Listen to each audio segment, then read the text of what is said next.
بسم اللہ الرحمن الرحیم۔ سوال ہے صبر و تقسیم کے مراحل کون سے ہیں؟ تو جواب ہے تنقیح المناط، تخریج المناط اور تحقیق المناط، اور آگے لکھا ہے مناط بمعنی علت۔ اگلا سوال یہ ہے کہ علت کی معرفت کے ذرائع کون سے ہیں؟ علت کی معرفت کے ذرائع کون سے ہیں؟ تو اس کا جواب آپ کے سامنے ہے کہ علت کی معرفت کے جو ذرائع ہیں وہ تین ہیں: نصوص، اجماع اور پھر اس کے بعد ہے صبر و تقسیم۔ یہ جو دو سوال ہیں، جو نیچے سوال ہے علت کی معرفت کے ذرائع، اس کو مسالک علت بھی کہا جاتا ہے۔ مسلک کی جمع ہے۔ علت کی معرفت کے ذرائع جو ہیں اس کو مسالک علت بھی کہا جاتا ہے۔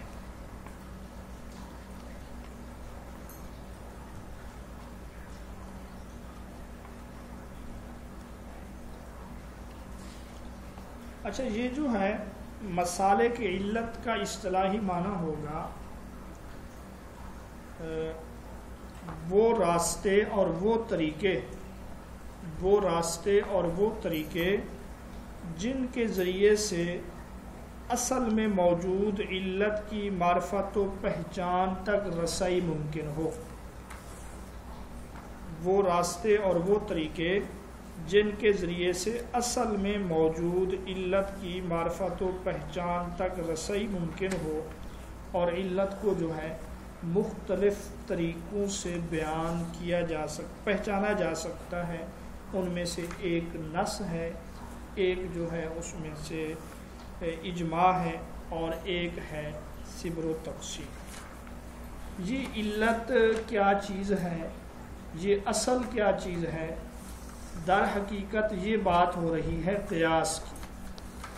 آپ نے پڑھا ہوگا کہ قیاس کے جو ارکان ہیں وہ 4 ہیں۔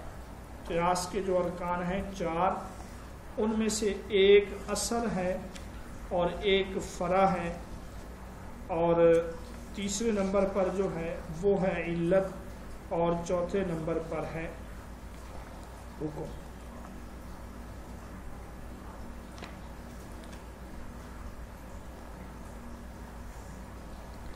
اب یہ جو علت ہے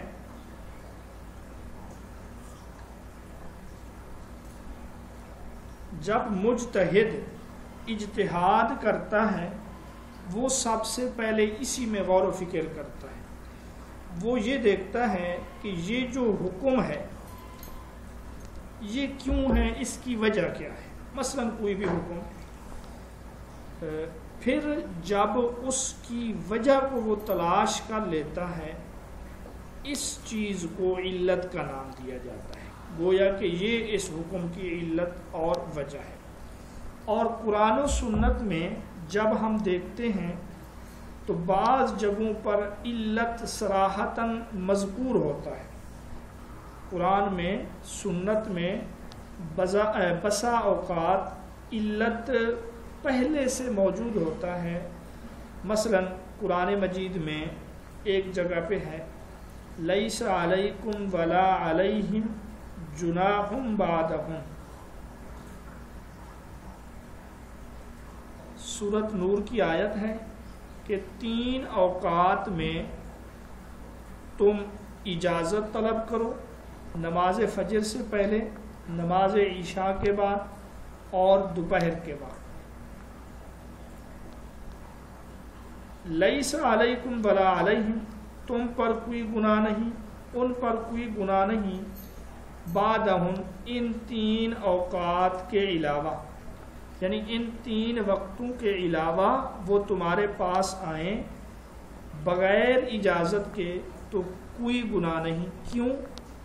طوافون علیکم بعضکم علی بعض، کیونکہ یہ کثرت سے ایک دوسرے کے پاس آنے جانے والے ہیں۔ تو قرآن نے گناہ نہ ہونے کی جو وجہ بیان کی یہاں پر وہ یہ ہے طوافون، اس کی علت ہے کہ تم کثرت سے ایک دوسرے کے پاس آتے جاتے رہتے ہو۔ حدیث میں علت کی صراحتاً مذکور ہونے کی مثال آپ صلی اللہ علیہ وسلم نے بلی کا جوٹا ناپاک نہ ہونے کی علت یہ بیان فرمائی۔ آپ صلی اللہ علیہ وسلم نے بلی کا جوٹا ناپاک نہ ہونے کی علامت یہ بیان فرمائی فَإِنَّهَا مِنَ الطَّوَّافِينَ عَلَيْكُمْ وَالطَّوَّافَاتِ، کہ بلی بھی بکثرت گھروں میں آنے جانے والی ہے، یعنی اس سے بچنا مشکل ہے۔ اگر ہم اس کے جوٹے کو ناپاک قرار دے دیں تو پھر اس میں بہت بڑا حرج لازم آ جائے گا۔ تو یہاں یہ دو مثالیں ہم نے بیان کی ہیں جہاں پر علت صراحتاً قرآن میں یا حدیث میں مذکور ہے۔ اسی طرح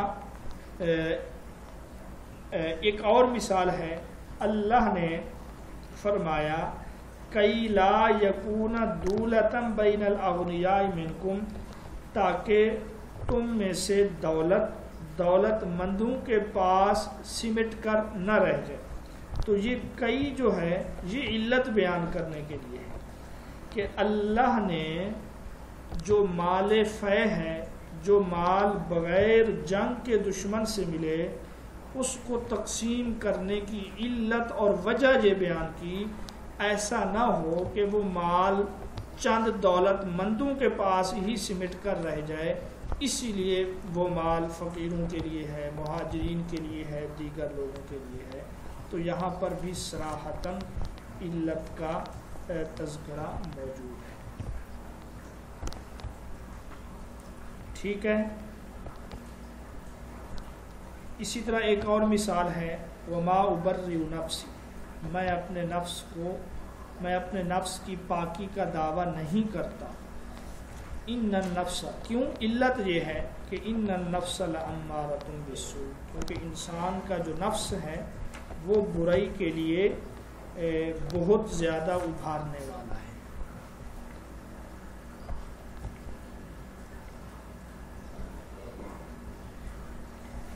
تو یہ اس چیز کو کہا جاتا ہے علت، اور علت کی معرفت کے جو ذرائع ہیں، علت کی پہچان کے جو ذرائع ہیں، ان کو کہا جاتا ہے مسالے کے علت۔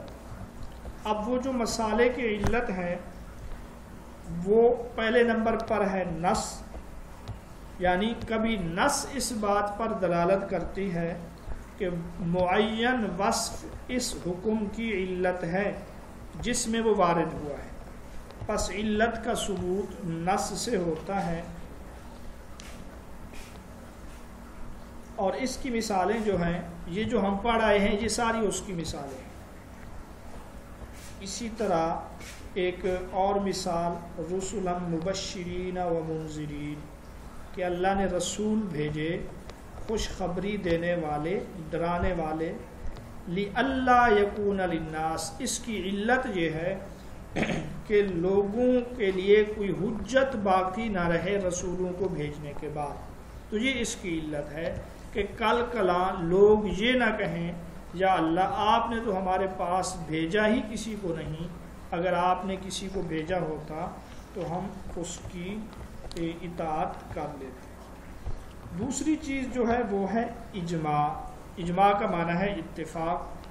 تو کسی وصف کے بارے میں تمام مجتہدین یا فقہا اس بات پر جمع ہو جائیں کہ کسی حکم کی علت یہی ہے۔ علت کی معرفت اور پہچان کا جو دوسرا ذریعہ ہے وہ اجماع ہے۔ اس کا مطلب یہ ہے کہ امت کے فقہا مجتہدین اس بات پر متفق ہو جائیں کہ کسی حکم کی علت جو ہے وہ یہی ہے۔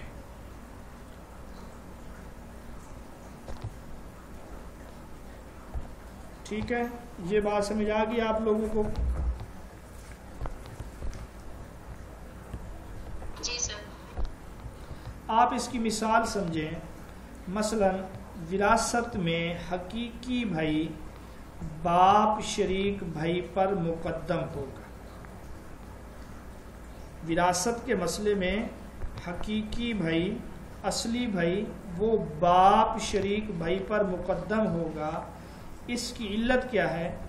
اس کی علت امتزاج النسبین ہے، یعنی دونوں طرف سے نسب میں شراکت، باپ کی طرف سے بھی ماں کی طرف سے بھی، جبکہ دوسرا جو بھائی ہے وہ صرف باپ کی طرف سے ہے۔ تو یہاں فقہا نے اس علت پر اجماع کر لیا کہ وراثت میں حقیقی بھائی باپ شریک بھائی پر مقدم ہوگا۔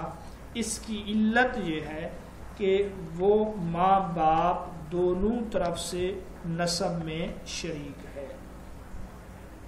اسی طرح نابالغ بچہ اور بچی کا ولی اس کا باپ ہوتا ہے۔ نابالغ بچہ اور بچی کا ولی یا سرپرست جو ہے اس کا باپ ہے۔ بھائی کیوں؟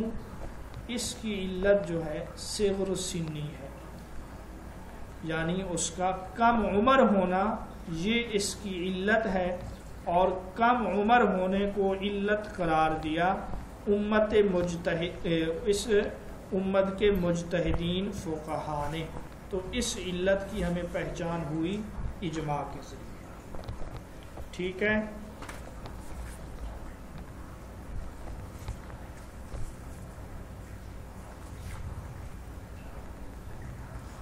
یہ بات بھی سمجھ آ گئی آپ لوگوں کو؟ جی، اب تیسرا طریقہ جو ہے وہ ہے صبر و تقسیم۔ جب علت نص اور اجماع سے ثابت نہ ہو تو پھر صبر و تقسیم کے طریقے سے مجتہد علت معلوم کرے گا۔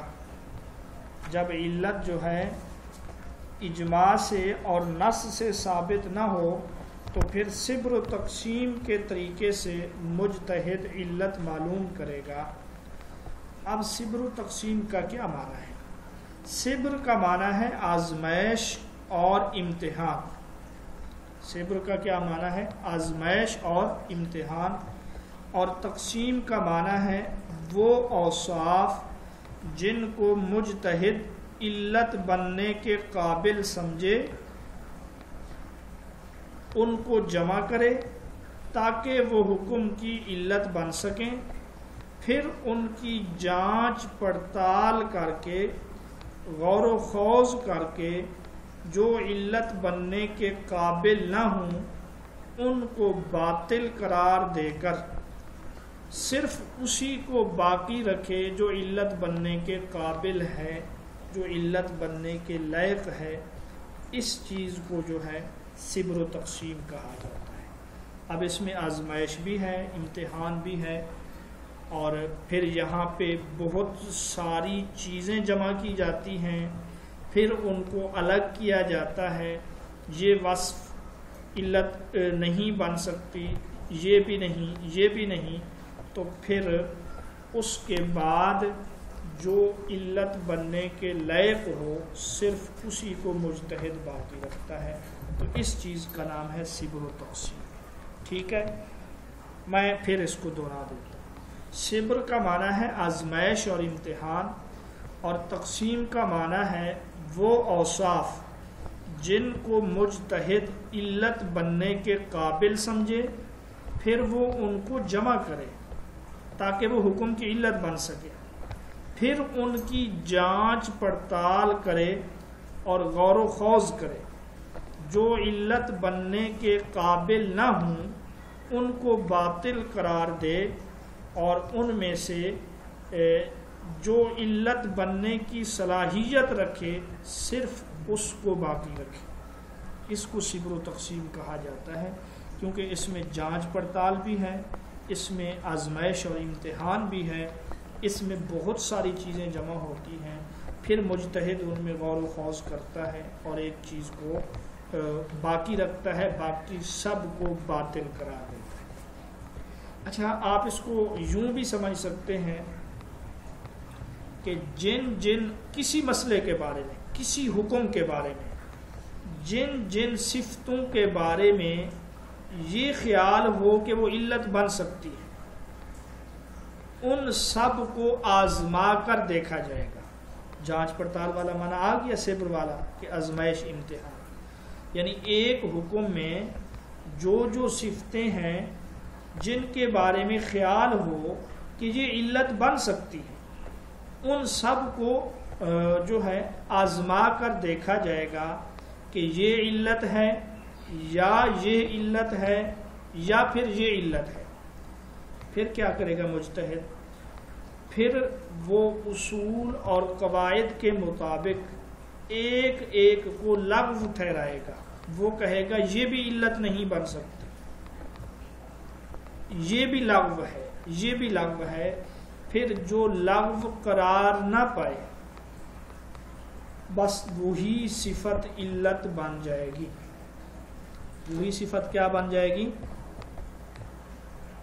علت بن جائے گی۔ ٹھیک ہے جی۔ اب آپ کو میں مثال سے سمجھاتا ہوں۔ مثلا شراب حرام ہے۔ شراب حرام ہے، کیوں حرام ہے؟ کس وصف کی بنا پر حرام ہے؟ ہم شراب کی ماہیت میں غور کرتے ہیں کہ شراب میں ایک صفت ہے کہ یہ سیال ہے، سیال مائع بہنے والا۔ تو ایک صفت یا اس وجہ سے حرام ہے کہ یہ سیال ہے، ٹھیک ہے، ایک چیز کو ہم نے جمع کیا، یا یہ اس وجہ سے حرام ہے کہ اس میں کھٹا پن ہے، کھٹی ہے، یہ دو چیزیں ہو گئیں۔ یا اس وجہ سے حرام ہے کہ یہ انگور سے تیار ہے، تین چیزیں ہو گئیں۔ یا پھر اس وجہ سے حرام ہے کہ اس میں نشہ ہے۔ تو شراب کی ماہیت یہی ہے نا کہ شراب کی اس میں ذائقے میں کھٹاس ہے، اور یہ سیال بھی ہے، انگور سے بھی تیار ہوتا ہے، اور اس میں نشہ بھی ہے۔ اب ہم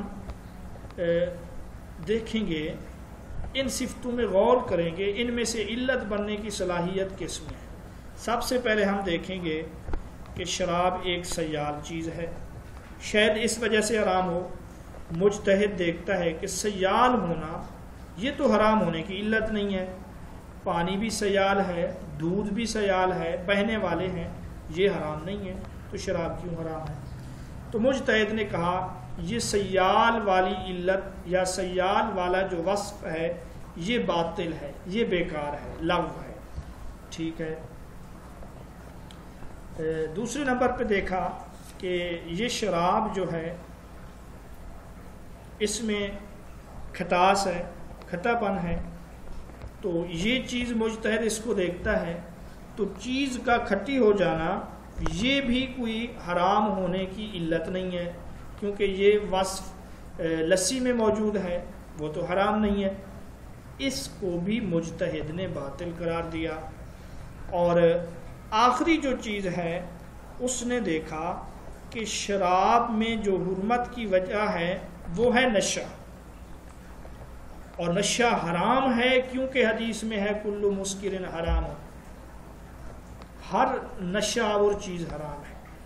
لہٰذا یہ نشے والی وصف جو ہے یہ شراب میں ایسی چیز ہے جس کو ہم باطل نہیں قرار دے سکتے۔ اس وجہ سے مجتہد کہے گا کہ شراب کی حرمت کی جو وجہ ہے وہ اس میں نشہ پن ہے، اس میں نشے کا ہونا ہے، تو اس چیز کا نام ہوگا صبر و تفصیل۔ ٹھیک ہے، بات سمجھ آ گئی؟ اچھا بھئی، ایک اور مسئلہ ہے، وہ یہ ہے کہ باپ کو اپنی نابالغ لڑکی کے نکاح کی ولایت حاصل ہے۔ باپ کو اپنی نابالغ لڑکی کے نکاح کی ولایت حاصل ہے، یعنی باپ اپنے نابالغ لڑکی کا نکاح اس کی مرضی کے بغیر کر سکتا ہے۔ بھائی کیوں کر سکتا ہے؟ اس کی علت کیا ہے؟ اس کی وجہ کیا ہے؟ اس کی علت نہ تو نصوص میں مذکور ہے اور نہ ہی اس کی علت اور وجہ اجماع میں مذکور ہے۔ اب یہاں پہ مرحلہ آئے گا صبر و تقسیم والا کہ باپ کو ولایت حاصل ہے، یہاں ہم مختلف وصف جمع کریں گے، یہاں ہم غور و خوض کریں گے کہ باپ کو جو ولایت حاصل ہے اس کی علت کیا ہے۔ تو اب جب ہم نے غور کیا تو ہمارے سامنے دو چیزیں آتی ہیں، ایک ہے بچی کا نابالغ ہونا اور ایک ہے باکرہ ہونا، کنواری ہونا۔ اب مجتہد ان دونوں میں غور و خوض کرتا ہے تو وہ اس نتیجے پر پہنچتا ہے کہ باکرہ ہونا یہ اس علت کے لیے وصف تو ہے لیکن یہ وصف بعید ہے، اور کیونکہ شارع نے کسی بھی نوع کے اعتبار سے اس کا اعتبار نہیں کیا، اس کا لحاظ نہیں رکھا۔ دوسری چیز ہے اس کا نابالغ ہونا، اس کی صغر سنی، بچپنا، اس وصف کو باقی رکھا ہے۔ کیسے باقی رکھا ہے اس وصف کو؟ وہ اس طرح کہ باپ کی ولایت نابالغ کے مال میں معتبر ہے، باپ کی ولایت نابالغ کے مال میں معتبر ہے۔ پس اس سے ہمیں یہ معلوم ہوا نابالغ ہونا، صغر سنی، بچپنا، یہ ایک ایسی علت ہے یا ایک ایسا وصف ہے شارع نے جس کا اعتبار کیا ہے۔ یہاں پر بھی ہم اسی چیز کا اعتبار کریں گے اور ہم یہ کہیں گے باپ کو جو ولایت حاصل ہے اس کی وجہ اس کا نابالغ ہونا ہے۔ ٹھیک ہے، یہ بات سمجھ آ گئی آپ لوگوں کو؟ جی، تو یہ ہے صبر و تقسیم۔ تو علت کے مسالک یہ تین ہیں، ان میں سے اول علت کی معرفت کا ذریعہ نصوص یعنی قرآن و سنت میں وضاحت کے ساتھ علت کا ذکر ہو، دوسرے نمبر پر ہے اجماع اور تیسرے نمبر پر ہے صبر و تقسیم۔ تو اب ہم آتے ہیں اوپر کی اس کی طرف۔ اوپر کا جو سوال ہے صبر و تقسیم کے مراحل، تو اس کے مراحل جو ہیں وہ تین ہیں۔ ان میں سے ایک ہے تنقیح المنات، ایک ہے تخریج المنات اور ایک ہے تحقیق المنات۔ اچھا، منات کا معنی ہے علت، منات کا معنی مقصد بھی ہے، منات کا معنی دار و مدار بھی ہے، منات کا معنی بنیاد بھی ہے، کیونکہ فرع پر حکم لگانے میں جو دار و مدار ہے، جو بنیاد ہے، وہ اسی علت پر ہے، اس وجہ سے اس کو منات کہا جاتا ہے۔ اب تحقیق المنات جو ہے اس کی کیا تعریف ہے؟ تحقیق المنات کسے کہتے ہیں؟ تو تحقیق کا لفظی معنی ہے، پہلے ہے تنقیح ہے پہلے نمبر پہ، تنقیح المنات۔ تنقیح کا جو لفظی معنی ہے وہ ہے کاٹ چھانٹ کرنا، صاف ستھرا کرنا، اور منات علت کو کہتے ہیں۔ تو تنقیح المنات سے مراد یہ ہے کہ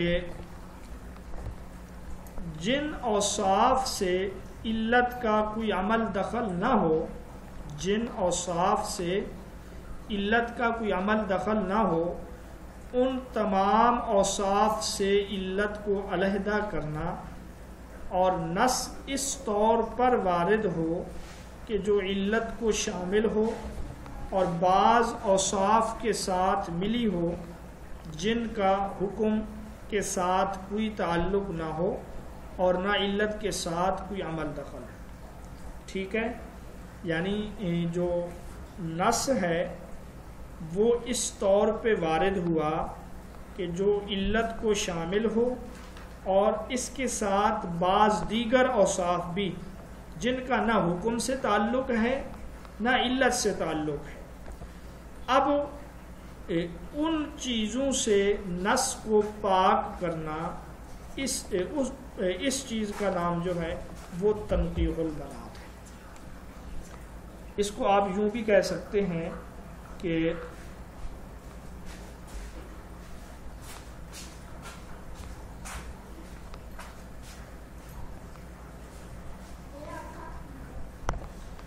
سابقہ جو حکم ہے یعنی جو اصل ہے اور دوسرا جو ہے فرع، ان کے درمیان جو چیز فرق کرنے والی ہو اس کو دلائل کے ذریعے لاگو کر دیا جائے، پھر جو چیز مشترک ہو اس کی بنا پر حکم میں دونوں کو شریک کیا جائے، اس کا نام ہے تنقیح مناط۔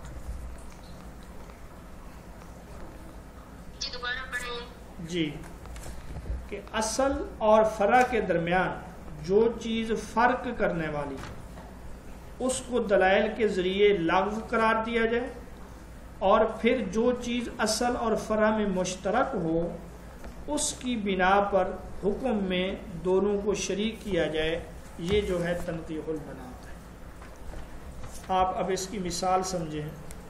مثلا اس کی مثال جو ہے وہ ایک حدیث ہے کہ ایک دیہاتی نے رمضان میں دن کے وقت اپنی بیوی سے جان بوجھ کر صحبت کی، پھر وہ نبی پاک صلی اللہ علیہ وسلم کے پاس آیا اور اپنا واقعہ بیان کیا۔ آپ نے اسے کفارے کا حکم دیا، آپ نے فرمایا کفارہ ادا کرو۔ اب یہاں یہ حدیث جو ہے اس بات پر دلالت کرتی ہے کہ یہ حکم کی علت ہو، یہ جو ہے نا حکم کی علت ہو، اور وصف معین اس بات پر دلالت نہیں کرتا کہ وہ علت ہو۔ اب مجتہد یہاں پر کیا کرے گا؟ غور و خوض کرے گا کہ آپ صلی اللہ علیہ وسلم نے اس کو کفارہ ادا کرنے کا حکم کیوں دیا، تو وہ مختلف چیزوں کو دیکھے گا۔ مثلا وہ یہ دیکھے گا کہ چونکہ اس کی بیوی ہے اس وجہ سے کفارہ ادا کرنے کا حکم ہے، حالانکہ یہ تو وجہ نہیں ہے۔ وہ مختلف چیزوں میں غور کے بعد اس نتیجے پر پہنچے گا کہ کفارہ ادا کرنے کی جو علت ہے وہ ہے رمضان میں دن کے وقت جماع کرنا، رمضان میں دن کے وقت جان بوجھ کر جماع کرنا، یہ حکم کی علت ہے اور کفارہ واجب ہونے کا سبب ہے۔ باقی جو چیزیں ہیں مثلا اس کی بیوی کا ہونا، یا یہ ہے کہ اس کا دیہاتی ہونا، یا یہ ہے کہ اس سال رمضان کا ہونا، یہ ساری چیزیں ایسی ہیں جو لغو ہیں، جو بیکار ہیں، علت میں ان کا کوئی عمل دخل نہیں ہے۔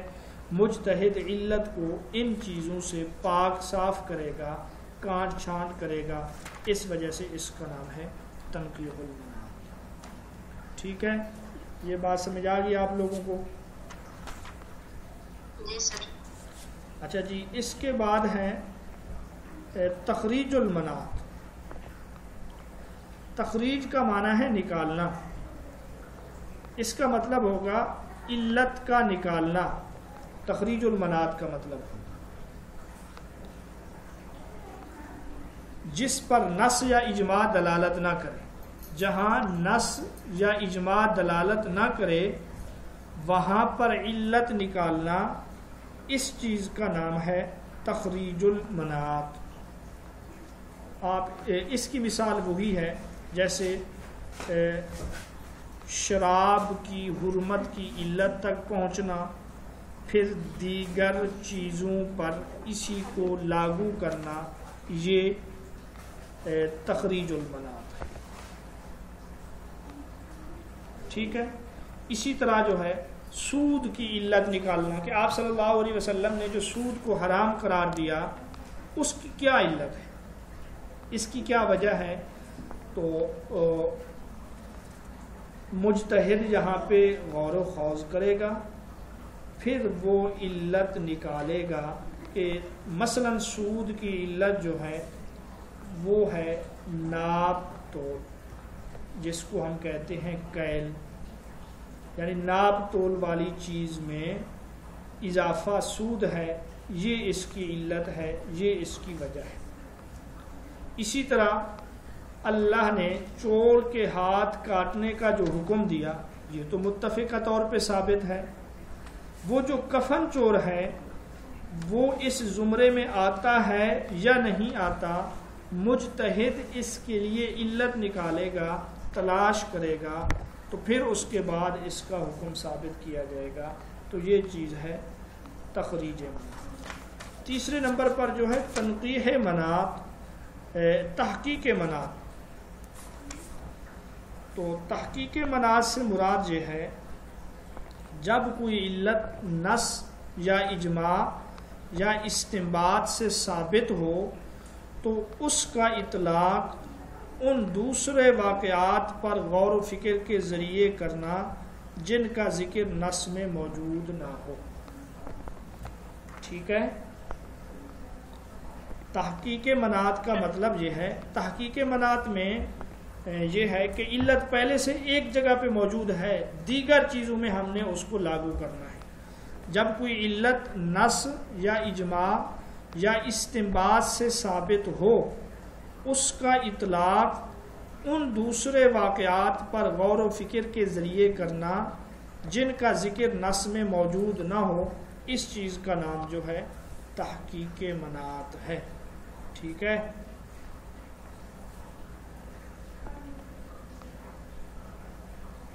تو یہ تین چیزیں ہیں، یہ صبر و تقسیم کے مراحل ہیں. آپ صرف ان کی تعریف یاد رکھ لیں، یہی کافی ہے. آگے جو سوال ہے وہ ہے امام شافعی نے امام ابو حنیفہ کی تعریف میں کیا کہا. تو امام شافعی رحمۃ اللہ علیہ نے فرمایا کہ انسان فقہ اور اجتہاد میں امام ابو حنیفہ کی محتاج ہے.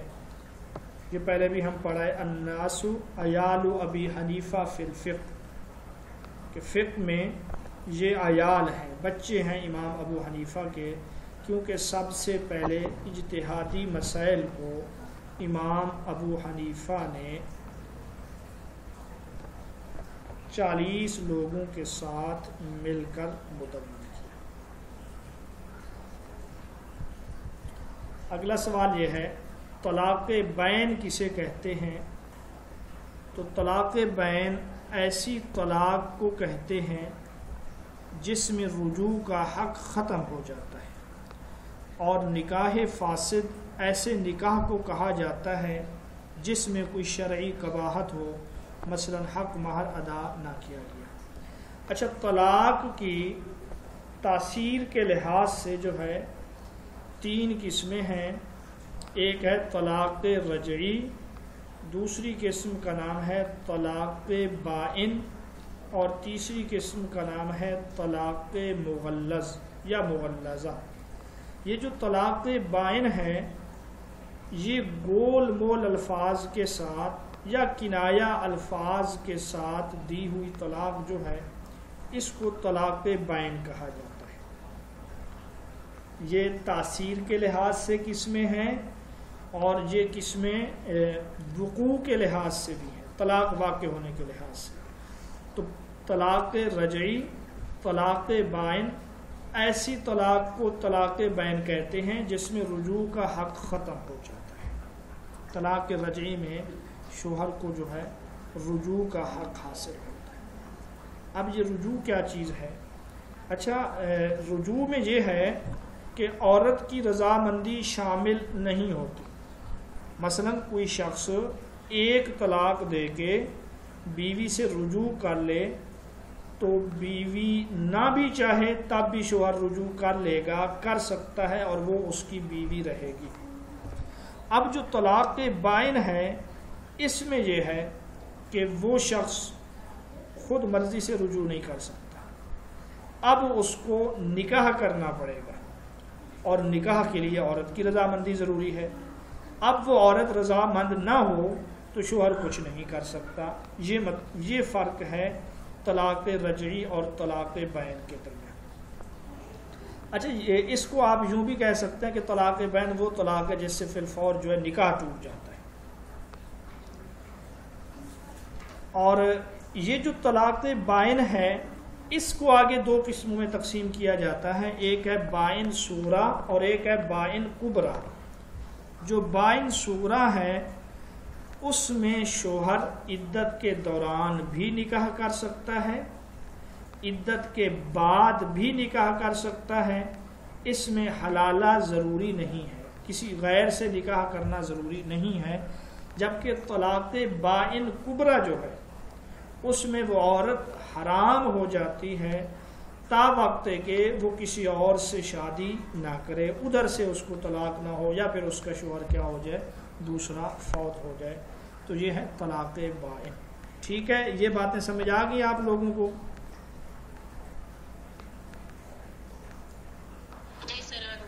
حق مہر کی مشہور قسمیں کون سی ہیں؟ تو یہاں پہ حق مہر کی مشہور قسمیں ذکر کی گئی ہیں۔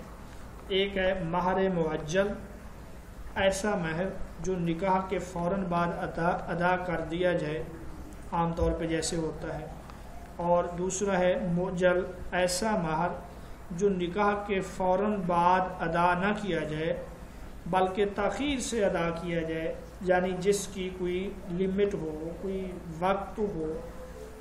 اور ایک ہے مہر مثل، نکاح کے وقت اگر مہر کا ذکر نہ ہو تو لڑکی کے خاندان کی دوسری لڑکیوں کا جو اوسط مہر ہے، مثلا اس کی پھوپھی ہے، نانی ہے، دادی، خالہ زاد بہن، پھوپھی زاد بہن وغیرہ، ان کے اندازے سے جو اس کو مہر دیا جائے اس کو مہر مثلی کہا جاتا ہے۔ اور ایک ہے مہر منجم، یہ وہ مہر ہے جو قسط وار ہو، یعنی جو نجم کا معنی ہے آہستہ آہستہ، تو مہر منجم ایسا مہر جو قسط وار ادا کیا جائے تو اس کو یہ کہتے ہیں۔ اب بنیادی طور پہ دو قسمیں ہیں، ایک ہے مہر مسمى اور ایک ہے مہر مثل۔ پھر مہر مسمى وہ مہر جو مقرر ہو، اس کی آگے دو قسمیں ہیں، معجل اور مؤجل۔ اور پھر منجم جو ہے اس کا شمار بھی اسی میں ہے کہ وہ قسطوں کے ساتھ ہو۔ جب قسطوں کے ساتھ ہے یقیناً اس کی کوئی تاریخ ہے کہ ایک مہینے میں ایک قسط، ایک سال میں اتنا، تو یہ مہر معجل کی قسم میں سے اس کا شمار ہو۔ عہد نبوی کے ماخذ فقہ کون سے تھے؟ تو عہد نبوی میں جو فقہ کے ماخذ تھے وہ قرآن، سنت اور قیاس۔ قرآن، سنت اور قیاس یہ تھے۔ مفتی تقی امینی نے دو لکھے ہیں کہ عہد نبوی میں جو ماخذ تھے وہ دو تھے، قرآن اور سنت۔ اچھا، یہ جو قیاس ہے یہ بھی آپ صلی اللہ علیہ وسلم کا جو قیاس ہے وہ تو قرآن و سنت ہے، کیونکہ اگر آپ صلی اللہ علیہ وسلم کا قیاس درست نہ ہوتا تو اللہ فوراً اس کو درست کر دیتے، تو یہ وحی خفی ہے۔ جیسے آپ صلی اللہ علیہ وسلم سے ایک عورت نے یہ سوال پوچھا کہ میرے والد حج کرنا چاہتے تھے لیکن نہیں کر سکے، ان کے اوپر حج فرض تھا، تو آپ صلی اللہ علیہ وسلم نے جواب میں فرمایا اگر ان پر قرضہ ہوتا تو تم اس کو ادا کرتی؟ اس نے کہا ہاں میں اس کو ادا کرتی۔ تو آپ صلی اللہ علیہ وسلم نے یہ قیاس کیا حج کی ادائیگی کو قرضے کی ادائیگی پر۔ عہد نبوی کے مشہور ماخذ جو تین ہیں، آپ ان کو یوں بھی تعبیر کر سکتے ہیں، قرآن، سنت اور اجتہاد۔ قرآن، سنت اور اجتہاد۔ اس کے بعد اگلا سوال ہے کہ عہد خلافت راشدہ میں فقہ کے ماخذ کون سے تھے؟ تو خلافت راشدہ میں فقہ کے ماخذ قرآن، سنت، اجماع اور قیاس۔ تو اجماع یہ رسول اللہ صلی اللہ علیہ وسلم کے زمانے میں نہیں تھا، یہ آپ کے بعد آیا ہے۔ عہد بنو امیہ کے ماخذ فقہ بتلائیے۔ تو عہد بنو امیہ جس کا آغاز 41 ہجری کو حضرت امیر معاویہ کی خلافت سے ہوا، 41 ہجری عام الجماعت، جب حضرت حسن رضی اللہ تعالیٰ عنہ نے امیر معاویہ رضی اللہ تعالیٰ عنہ سے صلح کر لی، اور اس کا اختتام ہوا 132 ہجری کو، جب آخری اور 14واں خلیفہ مروان ثانی بن محمد یہ بنو عباس کے ہاتھوں قتل ہوا تھا جنگ یاب میں، اور یہاں بنو امیہ کی سلطنت کا ہمیشہ کے لیے خاتمہ ہوا۔ یہ 90 سے 92 سال بنتے ہیں۔ اس دور میں جو ہے بنیادی ماخذ 4 ہی تھے، قرآن، سنت، اجماع اور قیاس۔ البتہ کسی حد تک دیگر ماخذ مثلا استحسان، مصالح، تعامل، اقوال صحابہ، اقوال تابعین، عرف و رواج سے بھی استفادہ کیا جاتا تھا۔ اگلا سوال عہد بنو عباس کے ماخذ کے متعلق ہے، تو یہاں بھی وہی 4 ماخذ تھے، لیکن اس کے علاوہ استحسان، مصالح مرسلہ، استدلال، ما قبل کی شریعتیں، اقوال صحابہ، عرف و رواج، ملکی قوانین، یہ بھی شامل ہو گئے۔ ان کی حجیت اور عدم حجیت کے بارے میں اختلافات بھی ہوئے، سوال و جوابات بھی ہوئے۔ گویا کہ بنو امیہ اور بنو عباس کے دور میں جو فرق ہے وہ یہ ہوگا، بنو عباس کے دور میں یہ جو ثانوی ماخذ تھے یہ زیادہ وقوع پذیر ہوئے، انہوں نے زیادہ زور پکڑا اور ان سے باقاعدہ استدلالات بھی کیے جاتے تھے۔ ان کی حجیت اور عدم حجیت پر اختلافات اور سوال و جوابات بھی ہوئے۔ اگلا سوال یہ ہم پہلے بھی پڑھا ہے، کتب ظاہر الروایہ سے کیا مراد ہے؟ تو کتب ظاہر الروایہ جو ہیں یہ احناف کی کتابیں ہیں، اور یہ 6 کتابیں ہیں جن کو فقہ حنفی کی بنیاد سمجھا جاتا ہے۔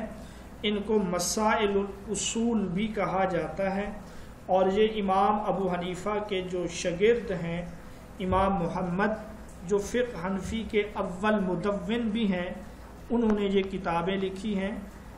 وہ 6 کتابیں درج ذیل ہیں، ان میں سے ایک مبسوط ہے، ایک زیادات ہے، جامع الصغیر، جامع الکبیر، السیر الصغیر، السیر الکبیر۔ اب رہا سوال کہ ان کو ظاہر الروایہ کیوں کہا جاتا ہے؟ تو ظاہر الروایہ ان کی نسبت اور سند کی مضبوطی کی وجہ سے کہا جاتا ہے۔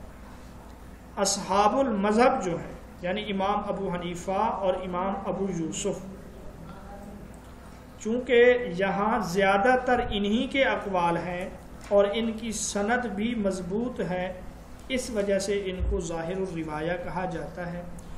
اور اس کے علاوہ جو دیگر کتابیں ہیں ان کو نادر الروایہ کہا جاتا ہے۔ امام محمد کی جو کتابیں ہیں ان کو ہم 3 حصوں میں تقسیم کر سکتے ہیں۔ ایک تو جو ہے ظاہر الروایہ ہے، بلکہ فقہ حنفی کی جو کتابیں ہیں ان کو ہم 3 حصوں میں تقسیم کر سکتے ہیں، ایک ظاہر الروایہ، ایک نادر الروایہ، اور تیسرے جو ہیں وہ نوازل ہیں۔